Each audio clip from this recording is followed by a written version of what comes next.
नमस्कार दर्शकों, बात आज के चैनल के कार्यक्रम खबरदार खबरों में आपका स्वागत है। आपको बता दें, इस कार्यक्रम में हम आपको देश दुनिया की दमदार खबरें विस्तार में बताएंगे। तो लीजिए आज की खबरदार खबरें। प्रधानमंत्री मोदी ने आज शनिवार को सुबह नई दिल्ली के भारत मंडपम में ग्रामीण भारत महोत्सव 2025 का उद्घाटन किया। ये महोत्सव 4 से 9 जनवरी तक आयोजित किया जा रहा है, जिसका विषय है विकसित भारत 2047 के लिए एक लचीले ग्रामीण भारत का निर्माण। और इसका आदर्श वाक्य है, गांव बढ़े तो देश बढ़े। इस अवसर पर मोदी ने जनसभा को भी संबोधित किया। केंद्रीय वायु गुणवत्ता प्रबंधन आयोग ने AQI में सुधार के लिए एक बार फिर गैप 3 लागू कर दिया है, और अगर वायु गुणवत्ता में फिर भी सुधार नहीं होता है तो गैप 4 को लागू किया जाएगा। आपको बता दें, गैप 3 के तहत 5वीं तक की कक्षाएं ऑफलाइन और ऑनलाइन तरीके से चलाना आवश्यक है। माता पिता और छात्रों के पास जहां भी उपलब्ध हो ऑनलाइन शिक्षा चुनने का विकल्प होता है। वहीं BS3 पेट्रोल और BS4 डीजल कारों का उपयोग प्रतिबंधित है। आज शनिवार को खनौरी बॉर्डर पर किसानों की महापंचायत होने जा रही है, जिसमें तमिलनाडु, कर्नाटक, पौंडीचेरी, हरियाणा, राजस्थान, उत्तर प्रदेश, पंजाब और अन्य राज्यों से किसान यूनियन के नेता और सदस्य खनौरी बॉर्डर पहुंच रहे हैं। किसान यूनियन ने भारत भर के उन सभी किसान नेताओं को खुला निमंत्रण दिया है जिनके साथ डल्लेवाल ने पिछले 40 से 45 सालों से काम किया है। आपको बता दें, शुक्रवार को डल्लेवाल की भूख हड़ताल का 38वां दिन था। कोर्ट के आदेश के बाद डल्लेवाल की निगरानी के लिए 24 घंटे डॉक्टर की एक मेडिकल टीम वहां पर मौजूद है। दिल्ली विधानसभा चुनाव को लेकर भारतीय जनता पार्टी की आज एक बड़ी बैठक दोपहर 3 बजे होने जा रही है। इस बैठक में राष्ट्रीय संगठन महामंत्री BL संतोष, प्रदेश अध्यक्ष वीरेंद्र सचदेवा, प्रदेश संगठन महामंत्री पवन राणा, राष्ट्रीय महामंत्री तरुण चुग, चुनाव प्रभारी जय पांडा के साथ अन्य नेता उपस्थित रहेंगे। भारतीय जनता पार्टी इस बैठक में दिल्ली विधानसभा की पूरी रणनीति तय करेगी। भाजपा का दिल्ली विधानसभा चुनाव जीतना बेहद जरूरी है, क्योंकि 1993 के बाद से भाजपा की जीत का सपना कभी पूरा नहीं हो पाया है। घने कोहरे के कारण दृश्यता प्रभावित होने से आज शनिवार को दिल्ली हवाई अड्डे पर कई उड़ानें फिर से प्रभावित हुई हैं। आपको बता दें, इंदिरा गांधी अंतर्राष्ट्रीय हवाई अड्डा प्रतिदिन लगभग 1300 उड़ानों का परिचालन करता है।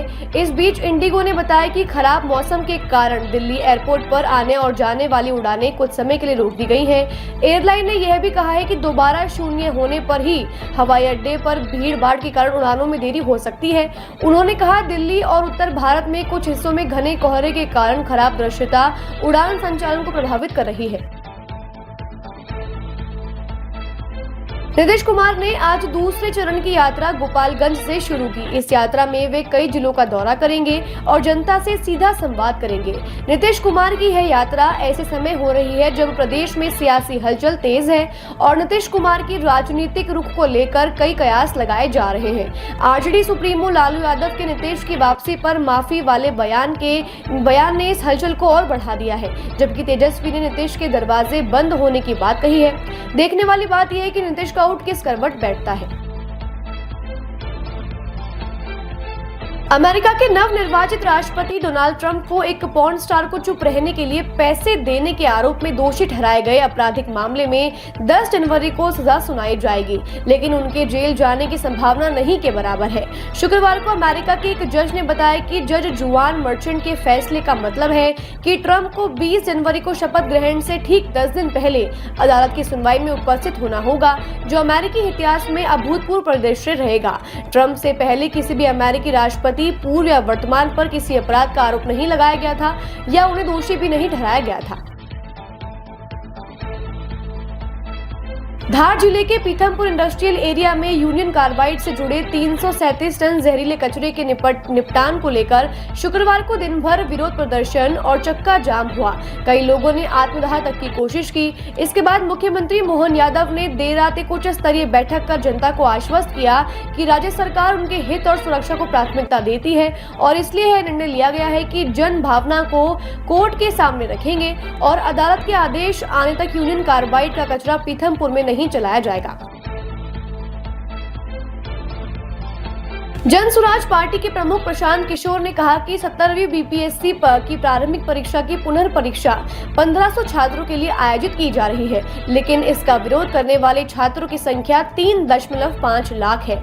मुद्दा ये है कि भ्रष्टाचार के बड़े आरोप हैं, आधी से ज्यादा सीटें बिक चुकी हैं। इससे कोई फर्क नहीं पड़ता कि आप परीक्षा में कब बैठते हो, आपको सीट नहीं मिलेगी। डीएसपी का पद 1.5 करोड़ में बेचा जा रहा है। लोग खुलेआम कह रहे हैं कि लेकिन सरकार इस पर कोई टिप्पणी नहीं कर रही है।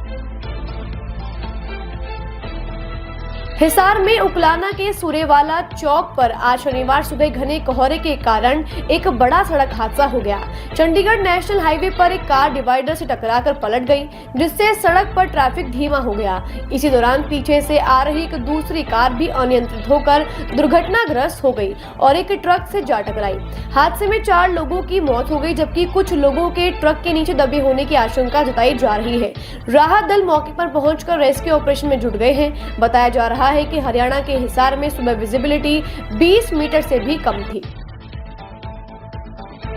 खबरदार खबरों में आज के लिए बस इतना ही। कल फिर नई खबरों के साथ हम होंगे आपसे रूबरू। नमस्कार।